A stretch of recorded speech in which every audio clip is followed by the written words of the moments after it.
All right, we should be good to go. Welcome everyone to the 19 Inside the Zano Verse space. I'll be your host, Gombat Fire. Um, and yeah, we're joined as always by Andrew, our co-founder, and also Joshua and Noah from the DFX and OpenCrypto teams. So in the second half, we'll be interviewing them. The community will also be able to ask questions about the integration. Uh, but basically, those two integrations boil down to the title, which is that you can now get your groceries with Zano, pay with Zano directly. That is if you live in Switzerland. But of course, I'm confident that this payment protocol will grow and expand further for different reasons that we will discuss. But first, let's go over the Zano updates. We have quite a few. So let me open my notes. All right. So starting with the community member of the month, this month's award goes to Adma Lob.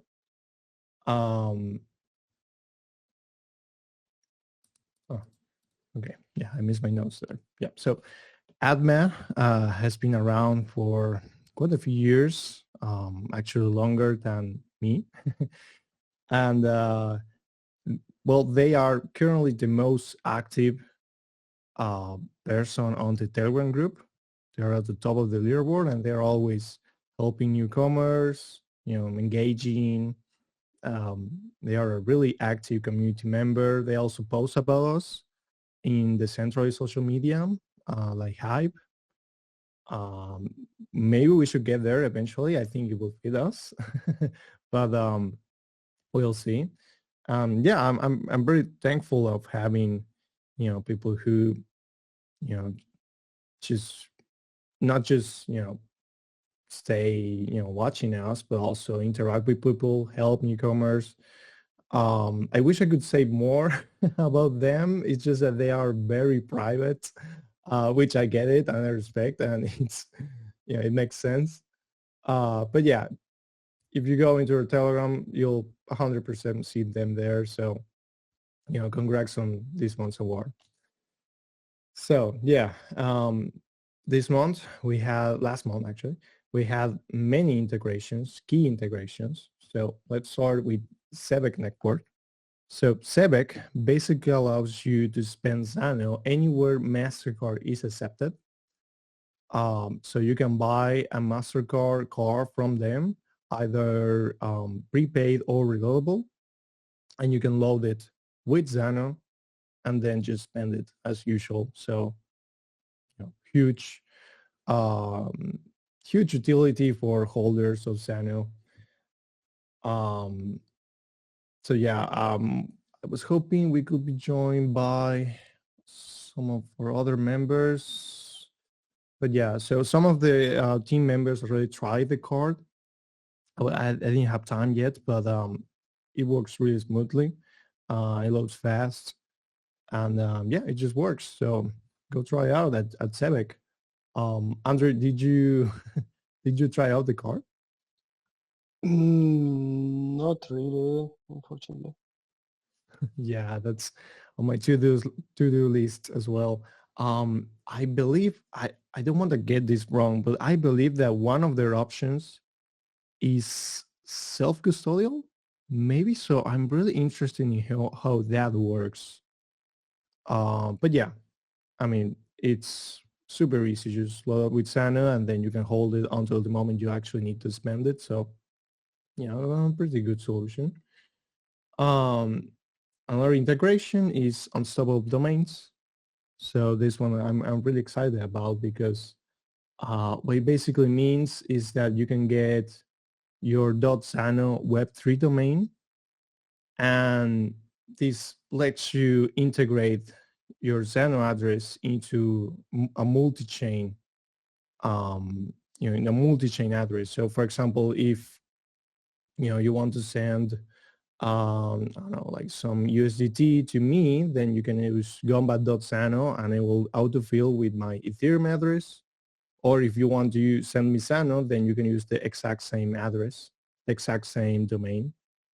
So, it's a neat quality of life feature for multi-chain users.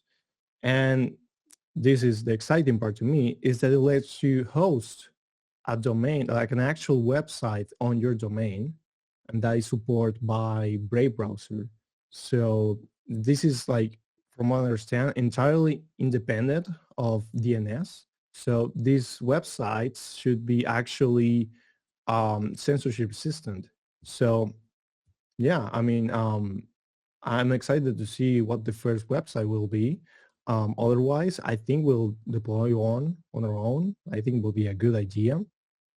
Um, just in case we already reserved the domain, so we'll see. But yeah, I mean, unstoppable websites, to me, that's really exciting.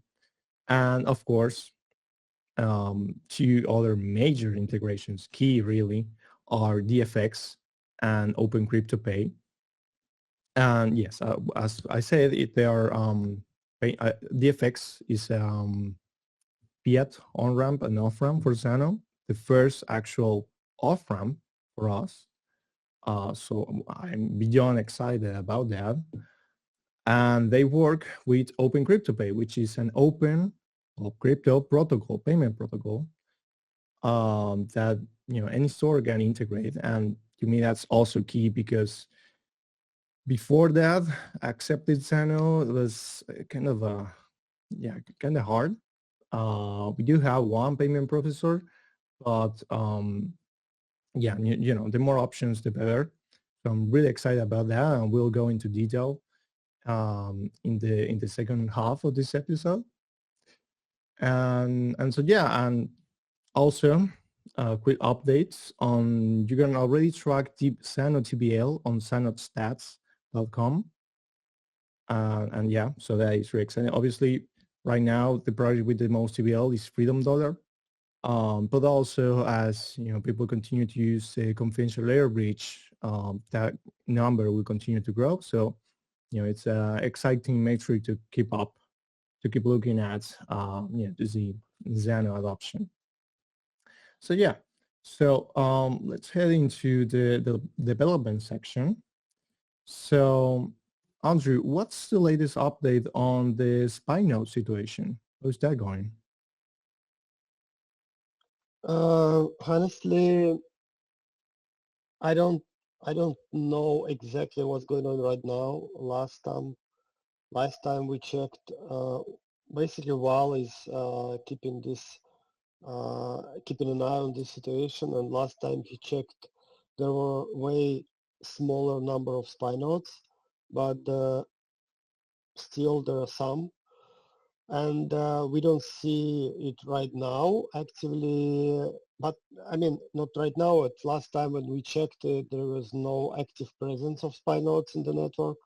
I don't know, either it was because people are using blacklisting, or because like whoever was doing this lost interest, or they somehow, there is still possible that they somehow changed tactics, and we cannot detect them now as a spy nodes yet. So not from our perspective. Last time we checked, I think it was a week ago or something, there was a smaller number of spy nodes. But again, I'm not the right person to ask about this, because Wal was keeping an eye on this, and he didn't mention about this last time we had a call with him. So I think it's All under right. our radar. All right, I see. But yes, if people, for whoever didn't find out yet, you can actually blacklist the spy nodes from your node if you follow the instructions. I believe there is a link on the latest project update. You can read it there. If not, you can always tag me on the Discord or Telegram. I can send you the tutorial again, but basically you can enforce a blacklist on your node, and so it won't connect to the spy nodes. And this is really like only important to stakers, I believe. So yeah, if you are just, yeah, for example, people using something like Cake Wallet, that shouldn't be really an issue because you're relying on Cake's node. But yeah, if you're staking, then it may be wise to enforce the blacklist. And it's really easy to do. So if anyone wants the tutorial for that, I can just share it again. Just tag me on Discord or on Telegram. All right, so moving on. So yeah, so I'm reading that there's also ongoing research on the mixing distribution to improve print signatures. Do you have an insight on that, Andrew? Yeah, of course I have. So we've been trying to. So we discovered that decoy selection algorithm for when it comes to the proof of work or proof of stake blocks is not optimal, and we're trying to fix this, but we're trying to fix it in a smart way. So we kind of opened another research, and that's been going on for I think for like a month now. So we're trying to extract as much data as we can to build proper distribution, to model this distribution when decoy algorithms actually picking up decoys.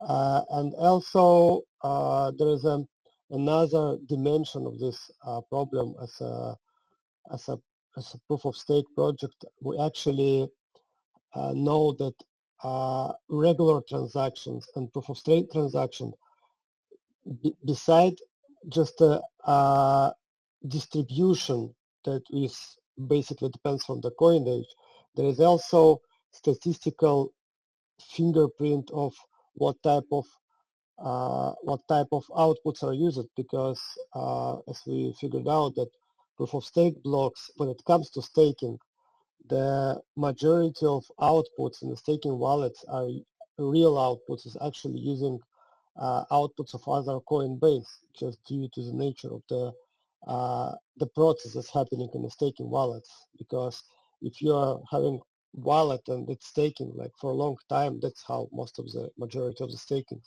working, that people just have the wallet staking for ages, like for years. They basically, in most of the times, like 95% of the cases, they use as outputs outs of other coin bases, which we have to actually use, which we have to actually, how to say it, put in the model when we modeling this decoy selection algorithm. So we've been trying to extract as much data as we can to build the proper model for this. And right now it's pretty much ready. So we will be introducing a better decoy selection algorithm for staking in one of few next builds, probably in a couple of weeks, maybe in 3 weeks, it's going to be ready. That's pretty much it, what's happening on this side. Right, awesome. And will it make sense to exclude, because I know that this is something that has been discussed in other projects, but will it make sense to exclude Coinbase outputs from regular ring signatures? It's actually being done, of course. Okay. We did it when it came to regular transactions. We use only around, as far as I remember correctly, I had some numbers, but I think we use minimal amount as possible, probably around 10% of the outputs could be Coinbase, but we try to use as minimum as possible. That's how it works for regular transactions. And we knew by this time when we were doing regular transaction, we knew that the difference in the pattern exists. So we did it with the basics. But it's not that if we use the 10% in the regular transactions, then the 90% is going to other transactions. It doesn't work like this. So we had to extract data so we can figure out the actual behavior, so we can build a model that fits this behavior. So yeah. All right. Yeah, that makes sense. Okay, so moving on to the next item, Zano tray. So the new front end is now on the dev branch, and there has also been some API improvements. So that's good to hear. I'm guessing Pavel is the one who works on this, right? I guess it is Yeah. Pavel, but we didn't have a chance to speak with him about this because we had like a lot of things going on around other problems. He didn't. He normally doesn't even update me on stuff like UI updates and Right. actually, honestly, I have to confess that I'm really glad that these things are not tied to me anymore, so I can focus on things that takes a lot of my time. So we have a kind of decentralization of our team that some other parts of the team are actually rolling Yeah. out the whole products without any of my participation in it. So Yeah. Yeah. That is. yeah, simply saying, I don't know. Yeah, but I mean that speaks that it's actually efficient because if everything has to rely on one guy, then everything falls apart. So it's good that we have good what's the word, compartmentalization, something like that. So yeah, you unfortunately Pavel couldn't join us because he had an issue with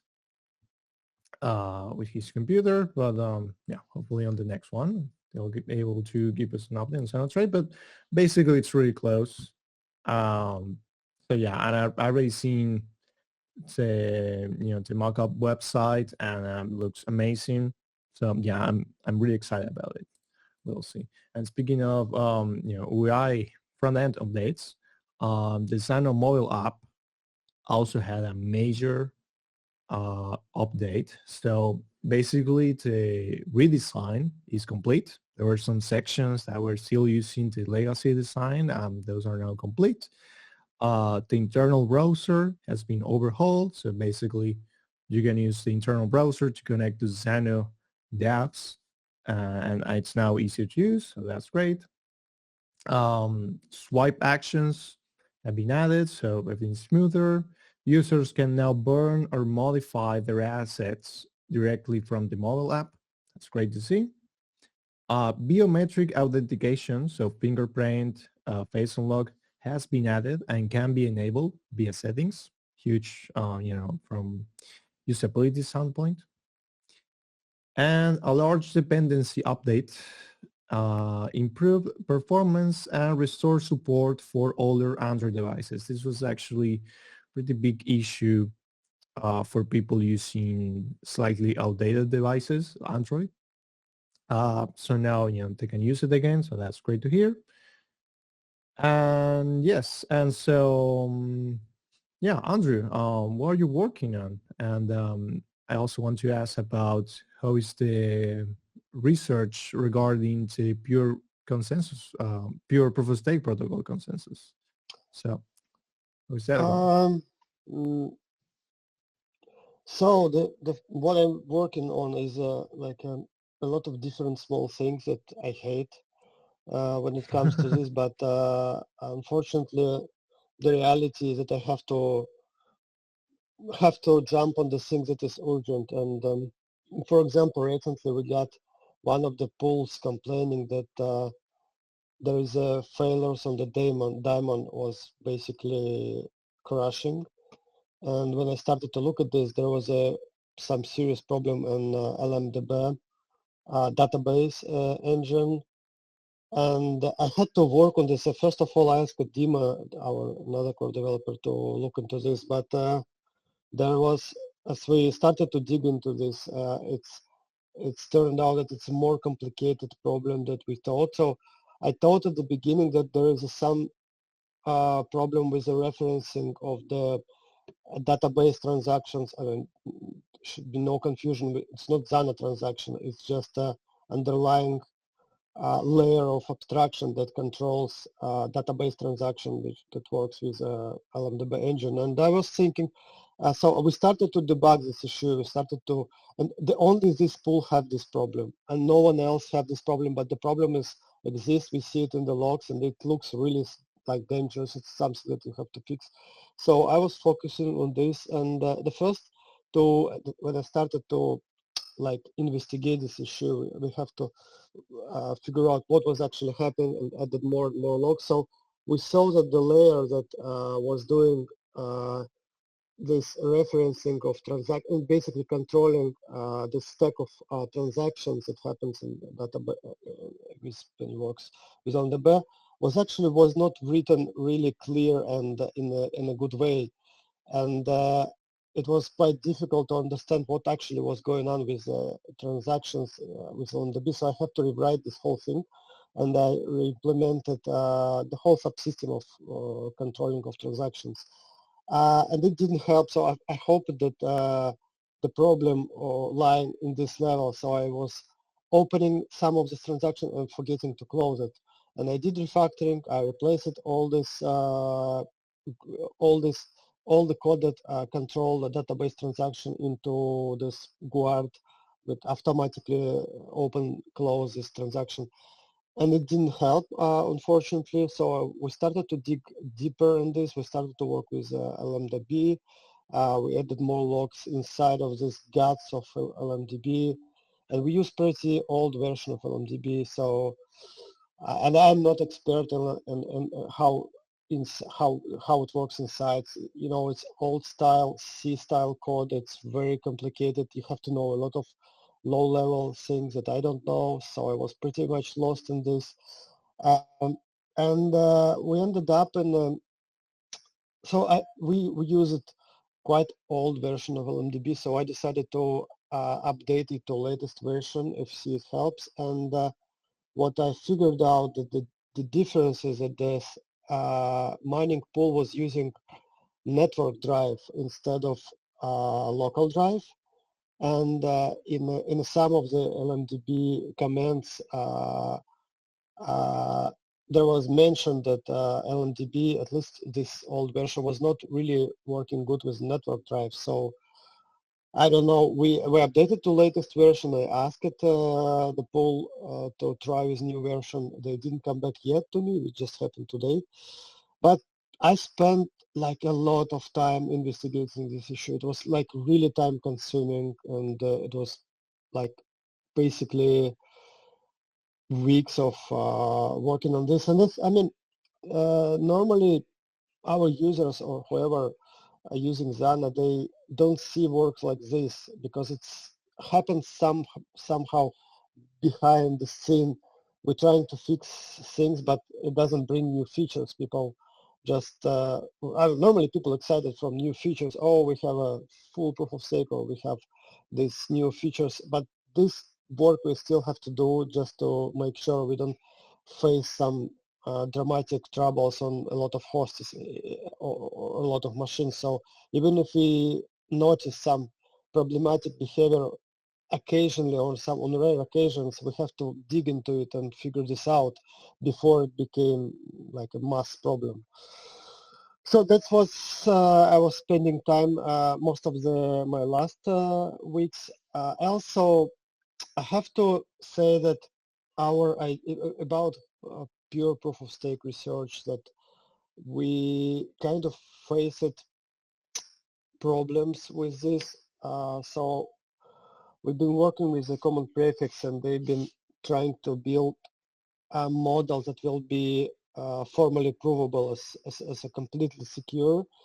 And we kind of ended up in the paper that theoretically possible, but it turns out to be we'll publish it, I think, next week, but we are not implementing this particular approach. So this scheme that they proposed is not practical because it's likely going to be very heavy on validation. And right now we're exploring different ideas how we can proceed. And so originally when we started to work, I have some idea how we can build this consensus by using, instead of VRF function, verifiable random function that they normally use, to replace it with the hashing function that will hash key image, and that's how you basically figure out if the output is have a chance to create the block. And this is pretty much similar to how Zirconium works right now, how the Zano consensus work right now. And my idea was to use this model just to connect it with the ideas from Ouroboros, but they didn't see as a promising direction because it will be really hard or probably impossible to formally prove security of this protocol. So we decided to take a direction so we give them a chance and they can build the whole protocol by themselves. And we had a few iterations there. The first attempt was quite interesting, but it turned out that it's not private as we hoped. It had a smaller privacy guarantees as Zirconium. So, and we articulated these issues. So there was another attempt to improve this protocol in the privacy privacy perspective, but this leads to more complications, and we ended up with the proofs that will be computationally very heavy. So we decided to put it on hold this direction. It theoretically could lead somewhere, but we're not sure about this, and no one is sure about this. And right now we're exploring potential direction, but I think we'll go back to this idea that I had in mind originally. We still using hash function from key-image or something like this to validate if the output is fit for the creating proof of stake block. I'm very simplifying things, of course. There is a lot of details are in these protocols, a lot of different things, and the part of this protocol why we didn't want to go this a few months ago, because they're not sure that it's possible to formally prove security of this protocol. It still could be secure, pretty strong protocol, and but it's not possible to formally prove it. And if we will not figure out anything else, anything that better, and formally provable and fast performing, that will have a very performance effective proofs, we probably will go into this direction with hashing key images, and they will help us to build a protocol and analyze possible attacks, practical attacks. So that's going to be plan B. If we will not figure out formally provable protocol, then we'll still go for pure proof of stake, and they will help us to see if there's any possible attacks that they can come up with from all the ground that they have. So that's the place where we now with this, and it's really sad that it didn't work out as I hoped, to have a completely provable and completely provable security model, but it is what it is. We spent a lot of time and put a lot of effort on this. Probably we'll figure out something later, but we always have a plan B with going with the key images. And the good part of this protocol with the key images actually that it very compatible to stack of technologies that we use right now in Zirconium, and it will be really good fit for full chain membership proof, which also will be having the key images. So we will be easily transition to full chain membership proof with this protocol. So the long story short, with the process is still ongoing. It's not going as good as I would hope for, but we still making improvements on this, and we still moving forward on this. All right. Thanks for the update. And to me, what really impresses me is the level, the the standard that we're trying to achieve here. Like, not only you're trying to achieve a consensus protocol that's has good performance, you also want it to be fully private, because that's what we're not willing to compromise. And also you want it to be able to be formally proven secure, which is not something that all protocols do. In fact, I think like that's a minority, like only a minority of consensus protocols can actually be mathematically proven secure. So the fact that we are aiming, for that high standard, um, to me, it's really impressive. And you're right, like most of this work just happens off screen. You won't see it reflected and immediately, but it is happening, and there is some huge brain power going around this. So yeah, we always need to keep that in mind, that most of the hard work occurs off screen. So yeah, so thank you again for the update. And okay, and so now it's time for the guest section. So as I said before, we're joined by Henry and Joshua from the DFX and OpenCryptoPay teams. So hi guys. Hello, guys. Hey. So Hi, nice to meet you all. nice to meet you too. So thank you so much for joining us. So all right. So would you like to do a quick introduction about yourselves, and then go over what DFX and OpenCryptoPay is? So let's start with Noah. So hello also from my side. My name is Noah, and I'm responsible for the marketing at DFX. And for the guys who don't know about DFX, we are a Swiss on and off ramp, and we are also the founders or initiators of the OpenCryptoPay standard, which we will talk about as well today. Yeah, thank you, Noah. I'm Joshua. I'm head of growth from the DFX team as well. And I'm happy to meet you all today too. And yeah, let's go with the questions. All right. Yeah. So I prepare a few questions, and later the community will be able to ask. So okay. So let's first start with the quick introduction about DFX. So what is DFX? What does it do?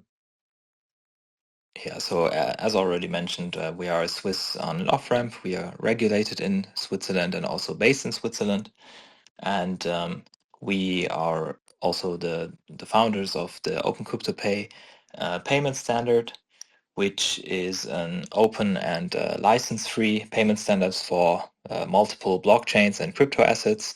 And thanks to that, it is also possible, as you can see on the title of this space, to get your groceries at certain locations, at certain grocery stores, and also to pay with Zano as well. And yeah, that's basically about the short introduction. And it is really exciting.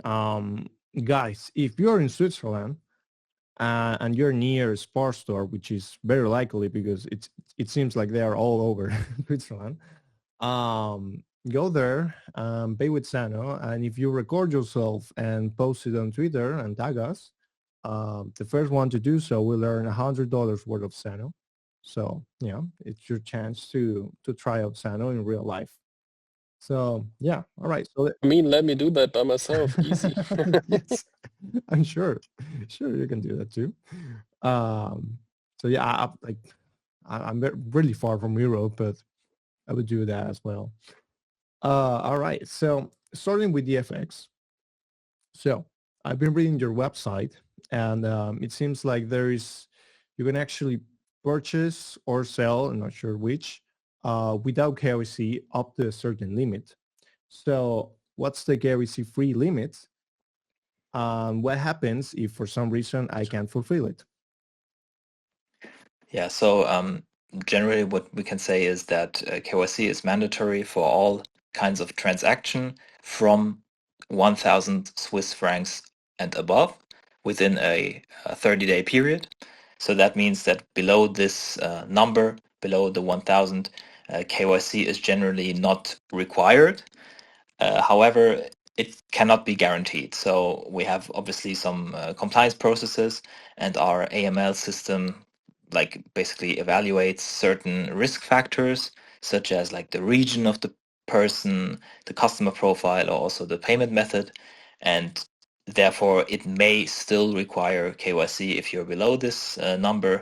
But overall, it can be said that like purchasing without KYC remains still like very possible and very likely in most cases. Yes, and it is available on Europe, which to me is like really exciting. And I read also in your website that if for some reason, someone gets KYC and they can't complete it, that you will return the funds. Is that right? Yes, that is correct. Normally, it's usually not an issue, but obviously there are some people who do not want to do the KYC, which is obviously like their own decision and absolutely fine with us, and that's why we return the funds completely. Yeah. All right. Yeah. So to me, that's really important because I mean, KYC, um, it just happens. Like we're regulated business. That's just the way it goes. But the important thing to me is that these businesses are upfront about it, and they also give you the option to back off if you don't want. If you can't do the KYC for some reason, then you can just cancel, and they'll return the funds, and that's it. Like to me, that is just the best way to approach it, and I really appreciate that. Right. So next question. So you already answered this one, but I'll ask it again. So what is the relationship between DFX and OpenCryptoPay? And I would say, like, why did DFX want to build OpenCryptoPay? So what is the reasoning there? Well, so basically, OpenCryptoPay is one of our projects, so to say, and it just enabled us to like do what we wanted to do for like a very long time, and now we have finally realized it by the cooperation with Spar. Obviously, we will talk about it later as well, but just for the people who don't know it, Spar is like a very big grocery chain within Europe and especially also in Switzerland. And our OpenCryptoPay payment standard enables people to buy their groceries there. And this was also like the reason why we invented OpenCryptoPay to not only do it in grocery stores, but also ideally in other stores, such as a zoo, for example. There's also a zoo in Switzerland which enables crypto payment through our payment standard. And yeah, that is basically the reasoning behind it and also the story. All right. Yeah, I really appreciate what you guys are doing. And I've been checking out Open CryptoPay's website, and there's just a huge amount of flexibility in the way stores can integrate you guys. And more people can, of course, build on it. So I think synergy is actually great. So moving on to Open CryptoPay questions. So could you describe to us what's the current payment experience like using Open CryptoPay? We would say it's very quick and smooth. There are multiple videos on X, which are all, some of them are of our employees, for example, but also some of them are very independent and they have nothing to do with DFX, and they have all like filmed themselves and also wrote some reviews about the payment process. And generally, it can be said that the payment process is very smooth and very quick.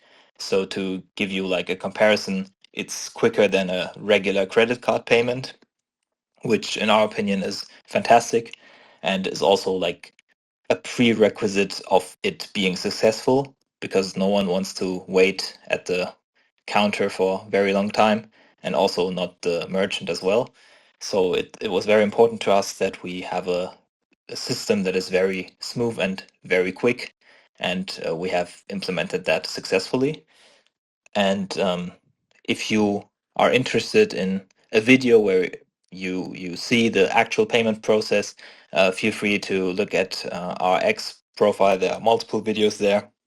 And also, if you just Google it, or if you go on YouTube, for example, there are also great explainers that show the process from the merchant's point of view, but also the process from the customer's point of view as well. So very good content is available there. Yes, something that really surprises me and actually makes a lot of sense is that one of the reasons that, from what I understand, the protocol is so fast is that it doesn't force merchants to wait for lots of block confirmations. And the reason they explained on their website was that, well, when merchants wait for some confirmations before accepting a payment, they're usually trying to protect against double spend attacks. But the DFX, the OpenCryptoPay guys said, look, it's actually way easier to try to rob a store than doing a double spend attack. Like, it's way easier to just walk out of the store without paying. That's much bigger risk than actually someone trying to do a double spend attack. So it only makes sense that we shouldn't like force merchants to worry about that, because if you're trying to protect against a scenario, then you have to make every single customer wait, like, I don't know, like 2 minutes, 10 minutes or whatever, and it just slows everything down and you lose sales because of that. So to me, that kind of decision in design, it just makes a lot of sense. Like, just prioritize the actual payment experience and not worry so much about theoretical attacks. So huge thumbs up for that. So next question. So right now, the payment method, what I'm seeing in most videos, is via QR codes. It's very easy. It's just basic QR code, and you can scan it using Cake Wallet, and that's it. So what are the future payment methods that are being developed? Is NFC planned? Let me answer this. It's kind of interesting, I would say. We are working behind the scene on so much more and so much features we will tell you about in the upcoming months, or maybe it will be closer. We are talking maybe about weeks, but until we have official announced them, I can't say a lot more about it, to be fair. That's cool. That's cool. Although I have seen on your website that you're working on a point of sale system, like a device. So that is really exciting. Yeah, and we also have a lot of other merchants around the world who wants to implement our Open CryptoPay standard. And yeah, obviously not everyone would like to accept the QR code they all agreed to, but yeah, we will expand the system, obviously. All right. Yeah, sounds exciting. Actually, like, to me, QR codes are actually natural because that's the main way of payment here in Argentina, because most phones don't have NFC. So we just use QR codes. So to me, like, it's already good. But yes, the more options, the better. So that is great to hear. So, is all of this open source? Yes, obviously. We have an GitHub account for OpenCryptoPay, and you can see all the code there, and you can start to help us to improve, or even if you would like to have to point something out, want to have some changes, you can get in touch with us. You can make a proposal on GitHub or whatever. Or if you would like to implement it in your own system, in your own wallet, in your own app or whatever, you are open to do it, and you're always welcome to do it to start growing the OpenCryptoPay universe, I would say. Awesome. Awesome. Yeah. So I actually been trying to look for the source code, and I found one GitHub repo called landing page. I'm not sure if that's it, or is there another one?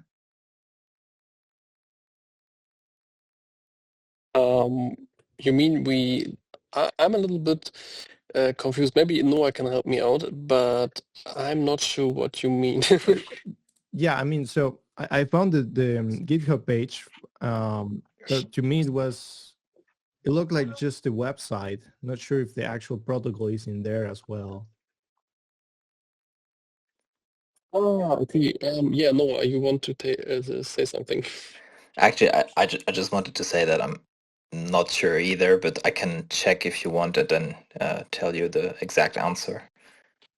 All right. Yeah. So, yeah, just would be great if I guess we could you could share it on the Telegram group. So the actual Yeah, link to the source code. what I can add is we are basically no developers, and based on code, we are not that experienced. We Okay. are here for growth and marketing. So yeah, the developers are also close to us, but they are not in the space. And if we have some more detailed questions about code or something else, you are free to join our socials and ask the questions. They will be answered ASAP. All right. And obviously from a dev. All right. Makes sense. Yeah, I'm not a dev either, but just curious.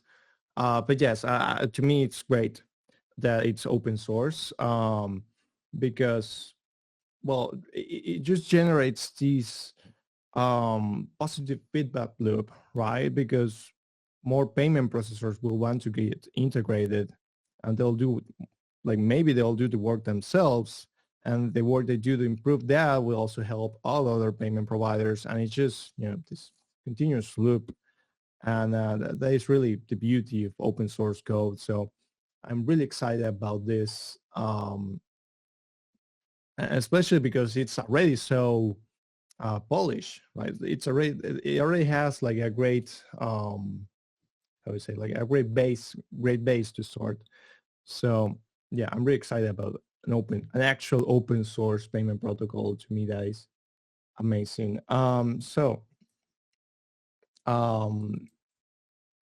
Well, not sure if you're able to answer this, but I'm curious. So the way I understand this, the process goes, is that users, so customers send basically any crypto they want from the supported list.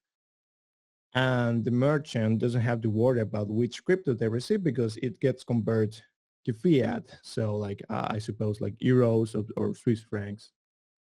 But is there an option, or is there a plan for an option for merchants to be able to also accept crypto directly in Yes, some way? so yeah, that is actually possible already. So it's the free choice of every merchant to decide whether they want fiat, and if so, which fiat. But also they can have any crypto they want.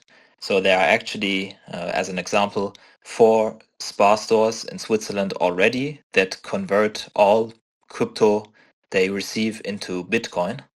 So the responsible person for these stores just said that he wants to have Bitcoin, and that's why we convert everything to Bitcoin, and he receives it on his wallet. So the option is already there. Let's be honest, that are the smart persons. That's true. Yes, I agree. Yeah, to me that's really about flexibility because yeah, I mean, everyone wants to pay with their favorite crypto, but that choice might not always align with the merchant. So it only makes sense to give the merchant the choice to receive whatever they want, and then the customer can pay with whatever they want. To me, that's, game changer, especially because you can also, I'm not sure if that's possible right now, but using the same system, so OpenCryptoPay, you can also pay with regular credit cards, right? At the moment, you can't pay at the OpenCryptoPay system with credit cards. Yeah, but I can say that we already looked at it, and we might be able to implement it in the future too, but that also depends on if people want to use it, and we would like to implement it too. But some very important thing to the last questions you ask, the person who or the merchants who receive the fiat, they get it after 24 hours. So they really get the money faster than on the most other systems, I would say, if you look at credit card payments or something else. That is impressive. Yes. Yeah, that is especially important in, well, I'm speaking about Argentina experience, but here credit cards also take like a month to give the actual money, and by the time they give you the money, inflation did its thing. So having fast Yeah, in settlement, Argentina, there's a huge inflation, right? yeah. So having fast settlement really is key. And yeah, hopefully, I mean, I think it would be great if you could have like one, for example, one point of sale device that could take crypto, could take debit, credit card, and that way merchants only have to deal with one device, especially if they have lots. You're talking about the future, mate. Yes, yes. So from what I understand, that's the goal. So to me, that makes a lot of sense because Yeah, obviously, we would like to supply everyone everywhere yeah. with this opportunity to pay with crypto and something else if they would like to pay by card or something else. Yes. But we, at the beginning, we obviously stick to the crypto payment. Yes, that makes sense. But yes, yes. So that makes sense right now. But yeah, you have to take that into account because sometimes the owner of the business is really pro crypto and wants to integrate this, but then obviously there's also the employees who might not be proficient in crypto. So if you make it really easy for them and, for example, only give them one device to do it all, then that solves itself. So that's great to hear that you want to go in that direction. All right. So next question. So from what I understand, DFX is only one of the fiat providers can be integrated into OpenCryptoPay. But of course, any other provider could be integrated, and that's really the beauty. So if another fiat provider wants to be integrated into the protocol, what will that process look like? So do they need to ask like you for permission, or is it really something that they can just like do the coding and that's it? Like how permissionless is it? So, oh yeah. So basically, it is open source, so everyone can look at it and use it. But generally, if someone wants to work with us or with the protocol, with the OpenCryptoPay protocol, and they want to have it integrated at their store, for example, then they just have to contact us. That's, I think, the easiest way to say it. We have a Telegram channel as well, an official one. It's called OpenCryptoPay, but they can also just message us on social media, for example, on X or on LinkedIn. We're pretty active there, but also buy a support ticket through our website to talk about the integration and any questions they have. So basically, the short answer is just contact us, and that's it. Yes. But I'm thinking like, well, obviously we're very far from this, but I assume that in the future, when there are like many payment processors, many fiat providers, some fiat providers might want to fork OpenCryptoPay and just deploy it on their own. Like they could do that, right?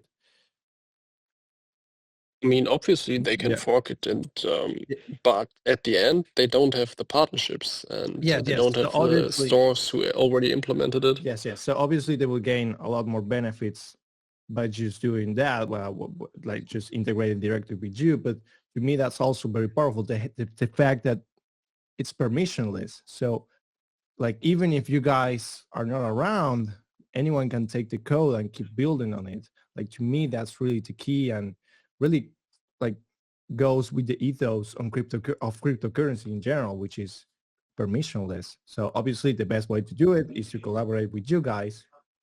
But really the protocol is just out there and it's up to the builders. So that to me that's really exciting from an ethos perspective. It's really similar to cryptocurrency. Yeah, this is something. DFX is a company who would like to grow the crypto space. This needs to be said, because we would like to grow with all of you, and it's very important for us to have open source code so everyone can take it and build something. But we also prefer to build together with you. So this would be the ideal case. Yes, and of course, as I said before, the more fiat providers integrated, and also other infrastructure providers. I saw that you got integrated with Binance Pay. It's just more people looking at the code, more people making improvements, and yeah, it's just natural collaboration. Again, that's the ethos of cryptocurrencies. So yeah, so great work on that. I'm really happy that you did this initiative. And for the final question, so has Spar, so currently I suppose the biggest business that has integrated OpenCryptoPay. So have they shared any interesting metrics regarding usage? Well, they themselves haven't shared it, but we have actually.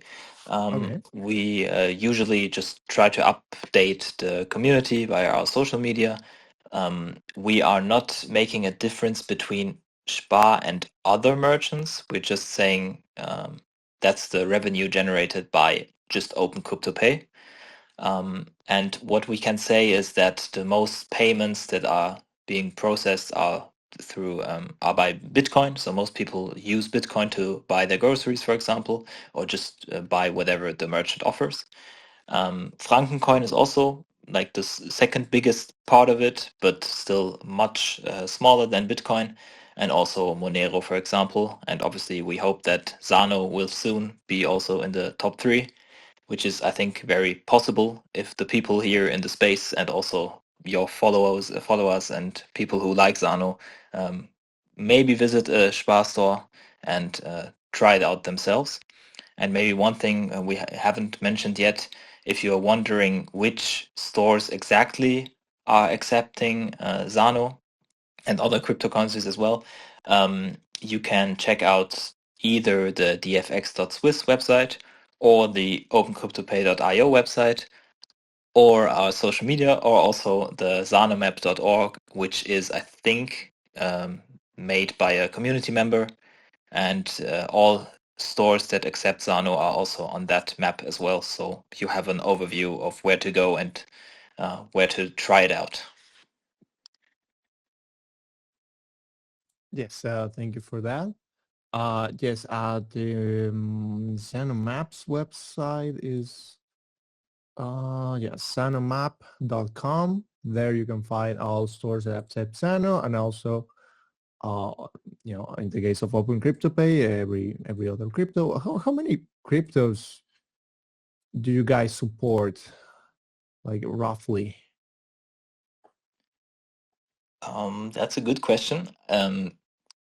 We have a list if you want. So for OpenCryptoPay, we support, let me count, 6, 9, 12. It looks like 14 if I didn't miscalculate it.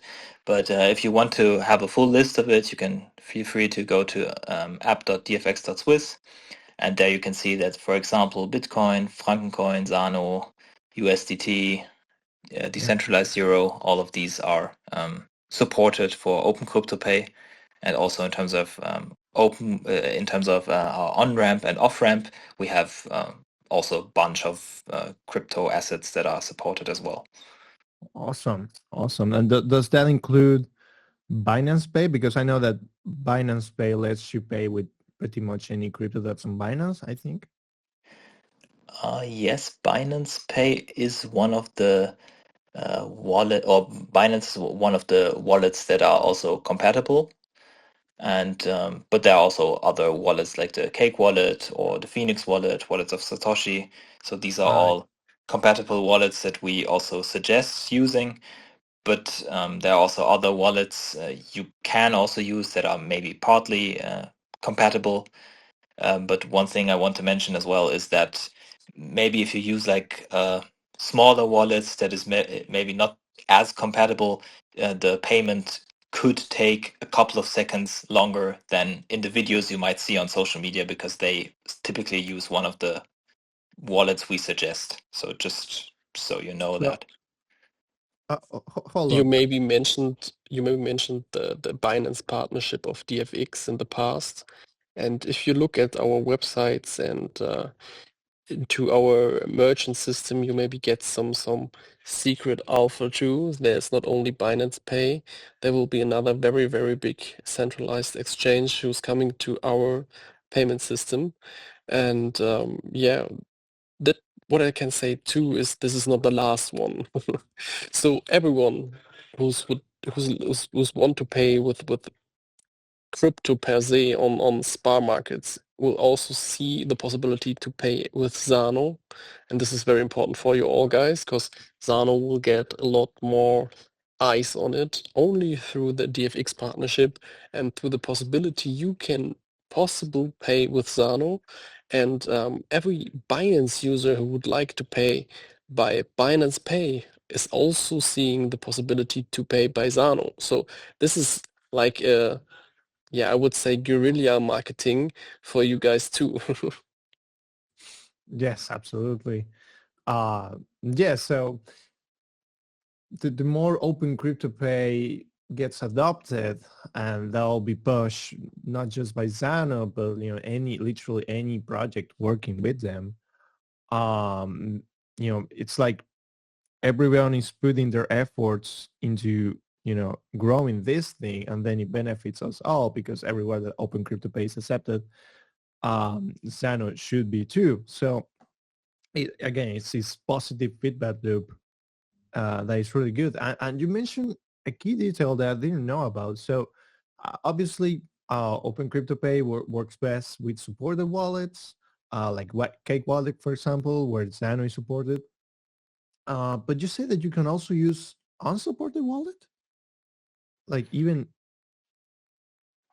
No, yeah. so you can use like a bunch of different wallets, and actually the ones we suggest using are also on the website of us, at app.dfx.swiss.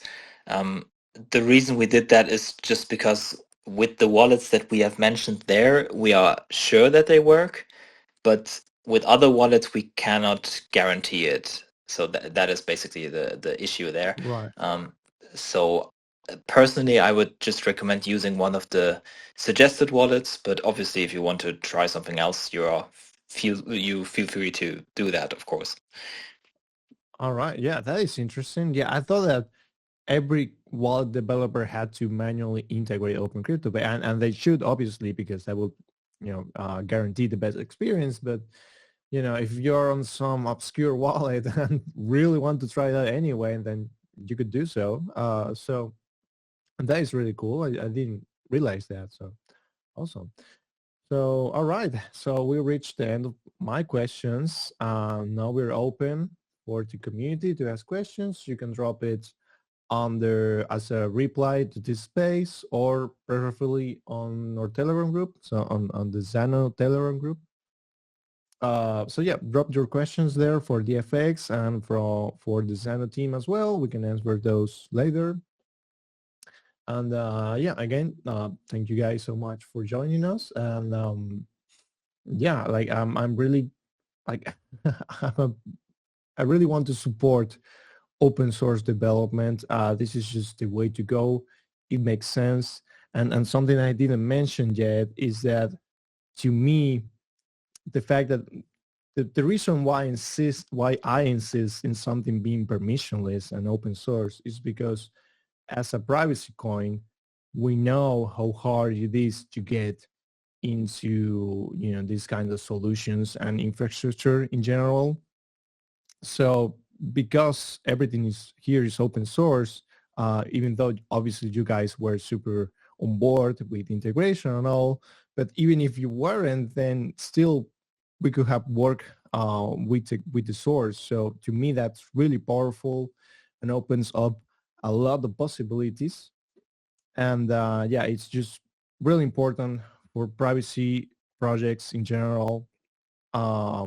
and yes, and permissionless payments in general, because that's the whole point. The whole point of cryptocurrency is to have permissionless payments, and so it only makes sense to also have a permissionless payment solution.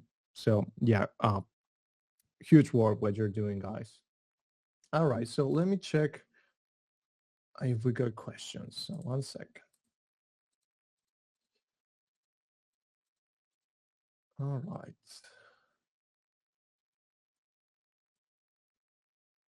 I'm really glad that Twitter Spaces didn't blow up today. Um, I had one on Thursday, and yeah, it blew up. Like sometimes it's gonna be unreliable. Maybe what we can also mention, why it is so great for the merchant's point of view to use OpenCryptoPay is because the fees are extremely low, and they are significantly lower than credit card fees, like if you compare it with like MasterCard or Visa. So that is why a big company like Spar also has a big incentive of using our Open Crypto Pay standard. And that is also something that we would like to mention, that not only from the user's point of view, which is also like really cool because everything in this space is probably very interested in cryptocurrency, but also from a merchant's point of view, it's just a great addition and a great alternative to the normal credit card providers. Absolutely. Absolutely. Yeah, crypto just makes sense for both customers and merchants. It's just that until recently, there was a lot of friction uh, for that, but you guys are working on that part. And yeah, once we get that over with, everyone